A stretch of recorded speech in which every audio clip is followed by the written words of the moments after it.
మరి ఆర్ఎస్ఎస్కు బీజేపీకి ఏడ వైరం వచ్చింది అంటే బీజేపీ అట ఈ యొక్క ఎన్నికల్లో మొన్న జరిగినాయి కదా, మొన్న జరిగిన లోక్సభ ఎన్నికల్లో ఆర్ఎస్ఎస్ యొక్క వాళ్ళ వాలంటీర్ల యొక్క సహాయం అనేది తీసుకోలేదట. ఆర్ఎస్ఎస్ వాలంటీర్ల నుండి సహాయం అనేది భారతీయ జనతా పార్టీ కోరలేదట. సో అందుకనే భారతీయ జనతా పార్టీకి ఈ 400 సీట్లు అనేది ఒకటి పెట్టుకునే కదా, 400 పక్కా 400 పార్ అని అన్నారు కదా, అది పీకింది. దానివల్లనే పోయింది, అది దానివల్లనే నిలబెట్టుకోలేకపోయింది. మా వాలంటీర్ల సహాయం తీసుకుంటే భారతీయ జనతా పార్టీ కానీ 400 సీట్లకు వస్తుండే. మళ్ళీ ఇంకొక విషయం ఏంటి అంటే భారతీయ జనతా పార్టీలనట కేవలం Modi wave Modi wave Modi wave అనే పార్టీ నేతలు కావచ్చు, పార్టీ కార్యకర్తలు కావచ్చు, మోడీ వేవ్ అని పట్టుకున్నదే తప్ప అసలు ప్రజా సమస్యలను పట్టుకోలేకపోయింది భారతీయ జనతా పార్టీ, ప్రజా గొంతుకలను అబ్జర్వ్ చేయలేకపోయింది భారతీయ జనతా పార్టీ అని చెప్పేసి ఆర్ఎస్ఎస్ వారి యొక్క మ్యాగజైన్లో చాలా క్లియర్గా చెప్పింది. అంటే అసలు చాలామందికి అనిపించేది, వినిపించేది, తెలిసింది ఏంటంటే భారతీయ జనతా పార్టీ ఆర్ఎస్ఎస్ రెండు ఒకటే. అసలు భారతీయ జనతా పార్టీ నిలబడుతుంది, నడుస్తుంది, ఎస్టాబ్లిష్ అయ్యి ముందుకు సాగుతుంది, ఇవన్నీ జరుగుతుంది. భారతీయ జనతా పార్టీ యొక్క కర్త కర్మ క్రియ అన్నీ కూడా ఏమంటే ఆర్ఎస్ఎస్ అనే ఒక ముద్ర ఉన్నది జనాల్లో, ఇది ఒక నానుడి ఉన్నది. అందరు అంటూ ఉంటారు ఆర్ఎస్ఎస్ అసలు భారతీయ జనతా పార్టీ వెనకల ఉన్నదే ఆర్ఎస్ఎస్ అని. మరి వాళ్ళ స్వయంగా అదే ఆర్ఎస్ఎస్ ఏమంటుంది అంటే భారతీయ జనతా పార్టీ సరిగ్గా లేదు, సరిగ్గా పని చేయలేదు, సరిగ్గా ప్రచారం చేయలేదు, సరిగ్గా నిలుపుకోలేకపోయింది. ఇంకా చెప్పకనే ఏమన్నది అంటే భారతీయ జనతా పార్టీకి అహం కూడా పెరిగిపోయింది. ఇక మేమే అన్న ఒక అహంకార ధోరణిలో భారతీయ జనతా పార్టీ కొనసాగింది. అది తగ్గించుకొని డైరెక్ట్ ప్రజలతో ఇంటరాక్ట్ అయితే సీట్లు పెరిగే అవకాశం ఉంటుండే. అందుకే భారతీయ జనతా పార్టీకి జనాలు బుద్ధి చెప్పారు అని చెప్పేసి చాలా స్పష్టంగా ఏమంటారు, ఒక సామెత ఉంటుంది కదా మన తెలంగాణ యాసలో, తిట్టని పోరా గాడిద కొడుక అంటారు చూసినావా, same as it is RSS Bharatiya Janata party విషయంలో అదే జరిగింది, అదే చేస్తుంది కూడా ఇప్పుడు ఆర్ఎస్ఎస్ భారతీయ జనతా పార్టీ విషయంలో. అసలు ఎవరు ఊహించరు. భారతీయ జనతా పార్టీ ఆర్ఎస్ఎస్ అంటే రెండు ఒక బల్లి చదువుకునే కదా ఇవి అన్నట్టు ఉంటుంది. కానీ ఇవాళ స్వయంగా ఆర్ఎస్ఎస్ఏ భారతీయ జనతా పార్టీని విమర్శించడం అయితే చాలా క్లియర్గా మనం చూస్తున్నాం. సరే, ఆర్ఎస్ఎస్ అన్నది ఏమన్నది, అసలు భారతీయ జనతా పార్టీకి కార్యకర్తలు కావచ్చు, నేతలు కావచ్చు, మోడీ వేవ్ని పట్టుకున్నారు తప్ప జనాల నాడిని పట్టుకోలేకపోయినరు, అందుకే ఫెయిల్ అయిపోయినరు ఈ ఎన్నికల్లో, లేదంటే ఖచ్చితంగా ఇంకా మెజారిటీ మంచిగా వస్తుండే అని చెప్పేసి చాలా క్లియర్గా చాలా స్పష్టంగా అన్నది కదా. ఆర్ఎస్ఎస్ అన్నదా లేదా అన్న ఈ వ్యాఖ్యలను పక్కన పెడితే ఒక్కసారి మనం పరిశీలిద్దాం. నిజంగా భారతీయ జనతా పార్టీ కావచ్చు, భారతీయ జనతా పార్టీలోని కార్యకర్తలు, నాయకులు, వీళ్ళు ఎవరైనా కావచ్చు, అందరికీ ఏం నడిచింది, ఏముండే అంటే నరేంద్ర మోడీ ఉన్నారు, నరేంద్ర మోడీని చూసి దేశంలో ఇక్కడ ఓట్లు వేస్తారు. కేవలం మోడీ వేవ్ నిజంగా ఇదే జరిగింది తప్ప భారతీయ జనతా పార్టీ తరపున నాయకులు కావచ్చు, కార్యకర్తలు కావచ్చు, గ్రౌండ్ లెవెల్లో ప్రజలకు భారతీయ జనతా పార్టీ ఏం చేస్తుందని చెప్పుకోలేకపోయినారు. ఇక్కడ విషయంలో నిజంగా ఫెయిల్ అయిపోయినారు. భారతీయ జనతా పార్టీ ఏం చేస్తుంది జనాలకు, మీరు చేయలేదనట్లే, మీరు చేసిండ్రు, మీరు చేసిన పనులను కూడా చెప్పుకోవడంలో విఫలమైపోయింది భారతీయ జనతా పార్టీ. ఏమేమి మంచి చేసిర్రో, ఏమేమి మంచి చేస్తారో, ఏమేమి చేయాలనుకుంటున్నారో, ఏమేమి చేయాలని ఉన్నదో, ఏమేమి చేసేసిండ్రో గతంలో, ఇవన్నీ కూడా పూర్తి స్థాయిలో ప్రజలకు తెలియజేయలేకపోయింది భారతీయ జనతా పార్టీ, ఆ కార్యకర్తలు, ఆ క్యాడర్ కూడా. ఆ విషయాలన్నీ, ఆ అంశాలన్నీ మా వాలంటీర్లు చాలా స్పష్టంగా తెలిపేవారు కదా ఈ దేశంలో అని చెప్పేసి ఈ ఆర్ఎస్ఎస్ చీఫ్ అంటా ఉన్నాడు. అట్లా నిజంగా ఇది వాస్తవమా కాదా? అసలు ఒక పార్టీ ఎన్నికల్లోకి వెళ్తుందంటే పార్టీ నాయకుడు మాత్రమే ఫోకస్ అయితే సరిపోదు. గతంలో చూసుకోవచ్చు, కేసీఆర్ గారు సాగు నోట్లే తలకాయ పెట్టిండు అని చెప్పేసి ప్రచారం చేసుకోవడం ఒక్కటే చేసిర్రా? లే, నీళ్ళు తెచ్చినామన్నారు, నిధులు తెచ్చినామన్నారు, నియామకాలు తెచ్చినామన్నారు, స్వరాష్ట్రం అన్నారు, బంగారు తెలంగాణ అన్నారు. ఇట్లా మంచిగా ఆయన నాయకుడు అని చెప్తూ వాళ్ళు చేసిన మంచిని చెప్పేపట్టికి ఆ రెండింటిని సరిసమానంగా తీసుకుపోయేపట్టికి 2 సార్లు అధికారంలోకి వచ్చింది. ఇక మూడోసారి ఇక్కడ కాంగ్రెస్ వేవ్ నడిచింది, ఇంకోటి నడిచింది. ఇక కొన్ని కేసీఆర్ అహం కావచ్చు, ఇంకోటి కావచ్చు, దానివల్ల జనాలు తక్కరమారు చేసేసారు. భారతీయ జనతా పార్టీ విషయంలో కూడా ఈసారి నిజంగా 400 సీట్లు గెలుచుకొని ఉంటే కాంగ్రెస్కి అసలు స్కోప్ ఉండకపోతుండే. ఇప్పుడు ఏమైపోయింది, మీరు తక్కువ సీట్లకు పరిమితం కావడం వల్ల మీ సీట్లు తగ్గడం వల్ల కాంగ్రెస్కి ఇప్పుడు బలం పెరిగింది. ఇప్పుడు కాకపోతే ఇంకోసారి మళ్ళీ వస్తామనే ఒక నమ్మకం కాంగ్రెస్లో ఏర్పడ్డదంటే దానికి కారణం ఏంటంటే నిజంగా భారతీయ జనతా పార్టీ యొక్క సాధించిన ఫలితాలను కావచ్చు, సాధించబోయే ఫలితాలను కావచ్చు, వీరి యొక్క ఎజెండాలను పూర్తి స్థాయిలో జనాలకు ఇంజెక్ట్ చేయలేకపోయినారు. కార్యకర్తలు కావచ్చు, క్యాడర్ కావచ్చు. ఎంతసేపు రామ మందిర్, ఎంతసేపు భారతీయ జనతా పార్టీ, ఎంతసేపు నరేంద్ర మోడీ, ఇవి మాత్రమే సరిపోవు కదా జనాలకు.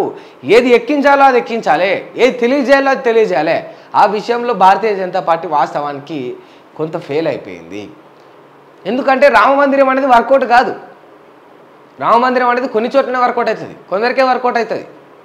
ఎందుకు అంటే మీరు చూసుకోవచ్చు, అయోధ్యలో గుడి కడితిరి, అయోధ్య దగ్గరనే భారతీయ జనతా పార్టీ క్యాండిడేట్ గెలవకపోయే, అక్కడ Bharatiya Janata party candidate గెలవకపోయే, work out అవ్వదు అవి.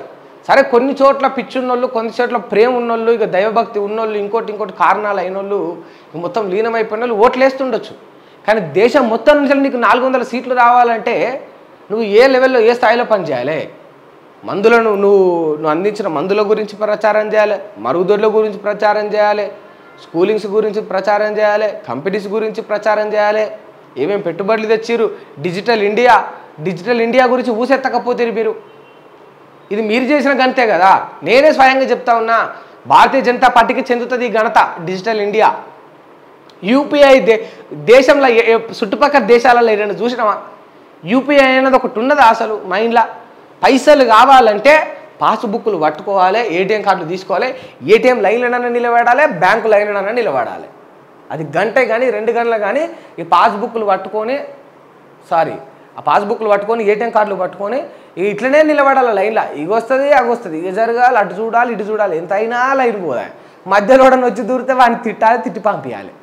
గిదే కదా, గిదే జరిగేది కదా డబ్బుల కోసం.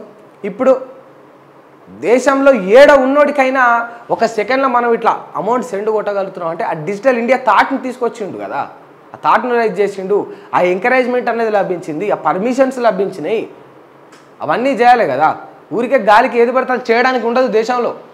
ఒక యాప్ను బ్యాన్ చేయగలిగే అథారిటీస్ గవర్నమెంట్కి ఉంటాయి, పర్మిట్ చేయగలిగే అథారిటీస్ కూడా, పర్మిషన్స్ ఇవ్వగలిగే అథారిటీస్ కూడా గవర్నమెంట్కి ఉంటాయి.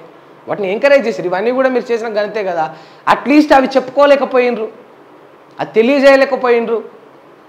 ఈ విషయంలో ఫెయిల్ అయినట్టే కదా. ఆవశ్యకత రావాలి, జనాలకు నిజాలు తెలియాలి. ఎన్ని నిజాలు అన్ని తెలిస్తే అంత బాగుంటుంది.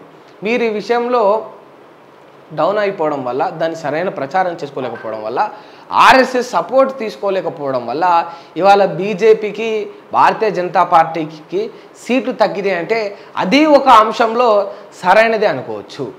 మల్లారెడ్డి టీడీపీలోకి పోతాడు, మల్లారెడ్డి టీడీపీలోకి పోతాడు అనేది ఇక్కడ ఒక వార్త అయితే రన్ అవుతా ఉంది మన రాష్ట్రంలో. నిజంగా మల్లారెడ్డి టీడీపీలోకి పోతాడా?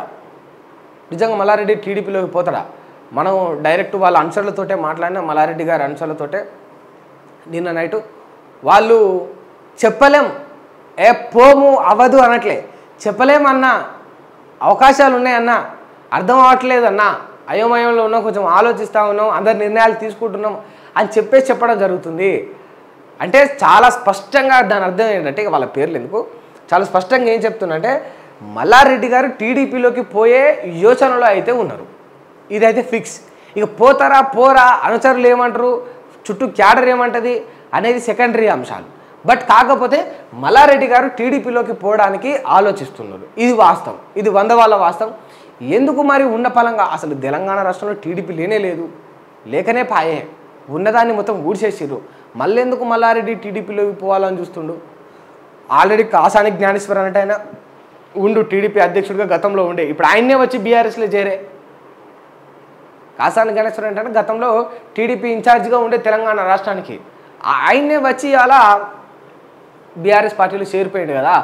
మల్లారెడ్డి పోయి ఏం చేస్తాడు అంటే, మల్లారెడ్డికి చాలా భయం అవుతుందట. మల్లారెడ్డి పైన రేవంత్ రెడ్డి ఈ కక్షకు దిగినని ఒక వార్తలు అయితే వస్తున్నాయి.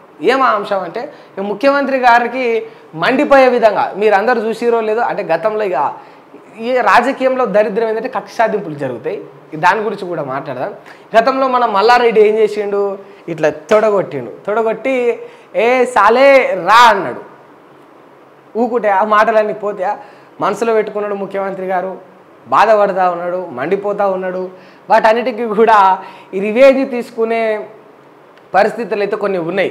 ఆ అంశం పక్కన పెడితే మల్లారెడ్డి గారి పైన భూ కబ్జాదారుడని, భూదందాలు చేసిండని, కాలేజీల్లో ఎక్కువ ఫీజులు వసూలు చేస్తున్నానని, కార్పొరేట్ దందా నడిపిస్తున్నానని పలు ఆరోపణలు మల్లారెడ్డి పైన ఉన్నాయి. అండ్ ఈయన దగ్గర లెక్కబెట్టలేనంత బ్లాక్ మనీ కూడా ఉందన్నది ఇంకోటి కూడా ఉన్నది. ఈ అన్నిటిని కూడా తప్పించుకోవాలి, ఇవన్నిటి జోలికి ఎవరు రావద్దు. ఈవెన్ అవి ఉన్నా లేకున్నా కూడా ఇబ్బంది పెట్టే ఆ పనులు అయితే చేస్తారు. ఈవెన్ అంటే ఆధారాలు రుజువు కావాల్సిన అవసరం లేదు. ఇక్కడ ఆ అభియోగం మోపి, ఆరోపణ మోపి కూడా అరెస్ట్ చేసి జైల్లో పెట్టచ్చు. 16 నెలలు జగన్ జైలు లేడా, ఇంకా అది రుజువు కాకపోయా, అదొక అభియోగం అంతే. అది అభియోగం, కోర్టు దాన్ని ఇంకా డిసైడ్ చేయలేదు. అభియోగం మోపబడ్డప్పుడు, ఆరోపణ మోపబడ్డప్పుడు కూడా ఒక 16 నెలలు పైన జైల్లో ఉన్నట్టే, సంవత్సరం పైన 4 నెలలు జైల్లో ఉన్నాడు. అట్లా చేయాలనుకుంటే ఇక మల్లారెడ్డి కూడా కొంత ఇబ్బందులు ఎందుకు ఎదుర్కోవాలి అన్న యోచనలో ఉండట. And why TDP, why only TDP, why not BJP, why not Congress అంటే మల్లారెడ్డి ఇక తిట్లని ఎవరిని తిట్టిండు? కాంగ్రెస్ పార్టీని తిట్టే గత 10 ఏళ్లలో, రేవంత్ రెడ్డిని తిట్టే, వెంకటరెడ్డిని తిట్టే, ఇక బట్టి గారిని తిట్టే, నువ్వు చూసినావు బట్టి అన్నా అనే, అట్లా ఎన్ని అనాలో అన్నీ అనాల్సినవి అన్నీ అని. ఇప్పుడు కాంగ్రెస్ పార్టీలోకి పోతే ఫస్ట్ మల్లారెడ్డికి క్రెడిబిలిటీ ఉండదు. ఈవెన్ ఆ క్రెడిబిలిటీ, ఆ ఇబ్బందులు, మల్లారెడ్డి ఇప్పుడు కాంగ్రెస్ పార్టీలోకి పోతే ఆ మచ్చ ఎవరి పైన పడతా, ఆ ఇబ్బంది ఎవరి మీద పడతా అంటే రేపు ఆయన పిల్లల మీద, ఆయన అల్లుడి మీద పడుతుంది. సో ఇన్ని తిట్లు తిట్టిన తర్వాత కాంగ్రెస్ పార్టీలోకి పోయే ఆస్కారం అయితే మల్లారెడ్డికి లేదు. సో మల్లారెడ్డి కాంగ్రెస్ పార్టీలోకి పోయినప్పుడు ఆల్టర్నేటివ్ ఏం కనిపిస్తుంది? భారతీయ జనతా పార్టీ కనిపిస్తుంది. ఇక భారతీయ జనతా పార్టీని ఒక పొతం వేసిండు ఇట్లా. నరేంద్ర మోడీని కావచ్చు, షాయలు అమ్ముతున్నట్టు, ఏంది ఆయన స్టేషన్లో షాయలు అమ్ముతున్నట్టు దేశంలోని గవర్నమెంట్ సంస్థలను అమ్ముతుండు, దేశాన్ని అమ్ముతుండే అధ్యక్ష అన్నాడు అసెంబ్లీలో. ఇన్ని అన్నాక మళ్ళీ భారతీయ జనతా పార్టీలకు ఆస్కారం ఉంటుందా? ఉండదు. ఈవెన్ వాళ్ళు స్వీకరించినా కూడా ఈయనకు కూడా అంత సేఫ్టీ అనిపించదు. ఎందుకంటే డామినేషన్ ఉంటుంది ఆల్రెడీ అక్కడ. బండి సంజయ్కి ఈయనకు ఉండదు, దోస్ కటీఫ్ అయిపోయింది. ధర్మపురి అరవింద్తో కావచ్చు, వాళ్ళతో వీళ్ళతో కావచ్చు, కొంత ఆయనకు సత్సంబంధాలు తక్కువ ఉన్నాయి. భారతీయ జనతా పార్టీలో మల్లారెడ్డికి సంబంధాలు ఉన్నాయి ఎవరితో అంటే ఈటెల రాజేందర్ గారితో. ఈటెల రాజేందర్ గారిని కూడా అనాల్సినవి అన్నాడు, ఇక అసెంబ్లీలో కావచ్చు, బయట ప్రచారాలు కావచ్చు అన్నాడు. అయినప్పటికీ కొంత అయితే ఉన్నది వాళ్ళ మధ్యలో సత్సంబంధం అయితే ఉన్నది ఈటెల రాజేందర్ గారితో. సో భారతీయ జనతా పార్టీలో కూడా ఆదరిస్తారన్నంత లేదు. మరి టీడీపీకి పోతే మల్లారెడ్డికి కొదువే లేదు. ఎందుకంటే ఆడ పుట్టిన మొక్క, టీడీపీలో పుట్టిన మొక్క ఎవరు? మల్లారెడ్డి. టీడీపీలో పెరిగిండు మల్లారెడ్డి. టీడీపీ మల్లారెడ్డికి స్థానం కల్పించింది, టీడీపీ మల్లారెడ్డికి అవకాశం కల్పించింది. అసలు మల్లారెడ్డికి ఎంపీ టికెట్ ఇచ్చి నిలబెట్టి ఆ ప్రోత్సాహం అందించింది ఏంటంటే టీడీపీ, చంద్రబాబు నాయుడు. సో ఆ కృతజ్ఞత ఇప్పటికీ కూడా మల్లారెడ్డికి ఉంటుంది. మల్లారెడ్డి ఇప్పుడు కూడా చెప్తూనే ఉంటాడు. మల్లారెడ్డికి చంద్రబాబు నాయుడు కూడా మంచి సంబంధాలు అయితే ఉన్నాయి. సో టీడీపీలో మల్లారెడ్డికి అడ్డంకులు అనేవి లేవు, first thing. And second thing ఏంటంటే మరి టీడీపీ అనేది మన పక్క రాష్ట్రమైన ఆంధ్రప్రదేశ్ రాష్ట్రానికి సంబంధించింది. మరి తెలంగాణలో కంట్రోల్లో ఉండాలి, తెలంగాణలో ఇబ్బందులు కాకుండా ఉండాలి, మల్లారెడ్డి పైన ఎటువంటి చర్యలు తీసుకోకుండా ఉండాలంటే అది ఎట్లా సాధ్యపడుతుంది? ఇది పక్క రాష్ట్రమా, ఇది ఈ రాష్ట్రమాయే. చంద్రబాబు పార్టీలో చేరితే మల్లారెడ్డికి ఏం బెనిఫిట్స్ అంటే ఏం చేస్తాడు? ఇక్కడ డైరెక్ట్ రేవంత్ రెడ్డి కింద పొగ పెట్టకుండా అటు చంద్రబాబు కింద పొగ పెడతాడు. ఆ పొగ ఏడు దాకా పోతుంటే మళ్ళీ చంద్రబాబు నుంచి వెళ్ళి రేవంత్ రెడ్డి గారి దాకా పోతుంది. ఇది కథ. అట్లా చెక్ పెట్టే యత్నాలలో ఉన్నాడు మల్లారెడ్డి అని కొంత ప్రచారాలు, వార్తలు అయితే వినిపిస్తున్నాయి. ఏమంటే రేవంత్ రెడ్డి గారికి, చంద్రబాబు గారికి మంచి సంబంధాలు ఉంటే అది అందరికీ తెలిసిందే. ఒక్క మాట just single word Chandrababu Naidu గారు కానీ రేవంత్ రెడ్డికి చెప్తే, మల్లారెడ్డిని ఏమనకని చెప్తే గప్చుప్ అయిపోతాడు. రేవంత్ రెడ్డి ఈవెన్ టచ్ కూడా చేయడు, ఈవెన్ మాట కూడా అనడు మల్లారెడ్డిని. ఆ సంబంధాలు వాళ్ళ మధ్యలో ఉన్నాయి కనుక సో ఈ రాష్ట్రంలో మల్లారెడ్డి సేఫ్ అయిపోతాడు. అటు సెంట్రల్ నుంచి చూసుకుందాం. మళ్ళీ బీజేపీని గెలికిండు కదా, ఇక మళ్ళీ సిబిఐ కావచ్చు, వాళ్ళు కావచ్చు, వీళ్ళు కావచ్చు, మళ్ళీ ఐటీ దాడులు చేస్తారు, ఇబ్బందులు పెడతారు, లేనిపోని మళ్ళీ సెంట్రల్ స్కామ్లలో ఇరికిచ్చే అవకాశాలు కూడా ఉంటాయి. ఇటువంటివి కూడా జరుగుతాయన్న భయం కూడా కొంత ఉంటుంది. మరి అట్లా సేఫ్ ఉంటాడంటే ఇప్పుడు టీడీపీ ఎన్డీఏలో ఉన్నది, ఎన్డీఏ కూటమిలో టీడీపీ కూడా ఒక భాగం. ఇప్పుడు ఇక్కడి నుంచి 16 సీట్లు వాళ్ళకి ఇచ్చిండ్రు. వీళ్ళు టీడీపీ నుంచి ఎంపీలు కూడా ఉన్నారు, మంత్రులు, కేంద్ర మంత్రులు కూడా ఉన్నారు, 3. రామ్మోహన్ నాయుడు కూడా ఉన్నాడు. అట్లా మంత్రి పదవుల్లో కూడా టీడీపీ నుంచి ఉన్నారు. చంద్రబాబుకు నరేంద్ర మోడీ గారికి కూడా మంచి సంబంధాలు ఉన్నాయి. పవన్ కళ్యాణ్ గారికి మంచి పేరు ఉన్నది. ఇదే టీడీపీ అలయన్స్లో జనసేన పార్టీ కూడా ఉన్నది. అన్ని విధాలుగా ఇప్పుడు చంద్రబాబు యొక్క పార్టీలో చేరితే ఈవెన్ మల్లారెడ్డి కానీ అటు సెంట్రల్ నుంచి వెళ్ళి మేనేజ్ చేయగలుగుతాడు చంద్రబాబు నాయుడు, ఇటు స్టేట్ నుంచి వెళ్ళి రేవంత్ రెడ్డి దగ్గర కూడా మేనేజ్ చేయగలుగుతాడు. ఎట్లా చూసుకున్నా కూడా మన మల్లారెడ్డి గారు అయితే సేఫ్లో ఉంటారు. సో ఈ రకంగా ఇబ్బందులు కాకుండా ఇక వయసు అయిపోయింది, ఎందుకు నాకు ఈ లొల్లీలు అనుకుంటుండే ఏమో కానీ మరి వార్తలు అయితే వస్తున్నాయి. ఆయన అనుచరుల నుండే మనకి ఈ వార్తలు కూడా వస్తున్నాయి. మరి చూడాలి మరి మల్లారెడ్డి టీడీపీలోకి చేరుతాడా లేదా అనేది ఒక క్వశ్చన్ మార్కు. ఎందుకంటే చంద్రబాబు కూడా ఏమున్నదట అంటే తెలుగు తమ్ముళ్ళు ఉన్నారాడ, ఇంకా కూడా ఆంధ్రప్రదేశ్ నుంచి ఉన్నవాళ్ళు ఉన్నారు, తెలంగాణ ప్రజలకు కూడా తెలుగుదేశం పార్టీ పైన కొంత ప్రేమ ఉన్నవాళ్ళు కూడా ఉన్నారు. సో పెంపొందించుకున్నట్టయితే మళ్ళీ పార్టీని ముందుకు తీసుకుపోయేటట్టు అవుతుంది అనే ఒక ఆలోచనలో కూడా చంద్రబాబు గారు ఉన్నట్టు కూడా తెలుస్తుంది. రైట్, మరి చూద్దాం ఇంకా ఏం జరుగుతుంది అనేది.